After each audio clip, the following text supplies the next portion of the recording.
Hi guys! Try natin dito yung famous na Tapsilogan sa May Angeles City, Pampanga, which is yung Ora Ora Tapsilogan. And this one, ito yung kay Ayan, para siya. So sa isang set, meron siyang dalawang sunny side up egg. And merong corn carrots na side dish. And this one naman yung kay Alexis, the same din siya, pero tosilog naman yung kay niya. Actually, pareho kaming tosilog. Ito yung akin naman. Syempre, tocino is life. So sa isang set, ganyan siya. Meron siyang dalawang condiments, yung chili garlic, vinegar, and may 2 sunny side up egg and corn and carrots na side dish.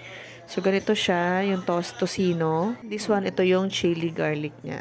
Panood ko tong review dun sa Front Seat Foodie ni Khalil and kay Gabby Garcia. So, try na natin. Ito muna, try ko yung corn and carrots. Yes, masarap naman siya. And yung side dish niya, lahat meron yan. And yung fried rice. So, tamang-tama lang yung corn and carrots and yung fried rice nila, hindi matigas yung rice, okay lang, tama lang siya. O, tinikman ko yung pares ni Ayan. Yung pares niya, yung malalaki yung bits ng cut ng beef niya and malambot din siya. Usual na pares, yung medyo sweet and malalasahan mo dun yung anis, yung gusto kong lasa ng pares. And then this one, ito naman yung tocino, yung tosilog ko. Yung tocino niya, hindi siya tulad kasing lasa ng Pampangas, best na matamis na matamis.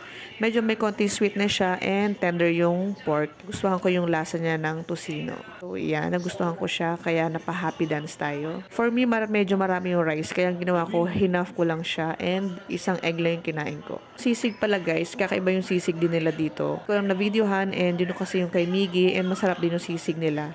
Kung nasa Angeles City, Pampanga din kayo and naghanap kayo ng Silog Meals, yan yung Ora Ora Tapsilogan. Gusto kong i-try yung tapa nila but out of stock siya today.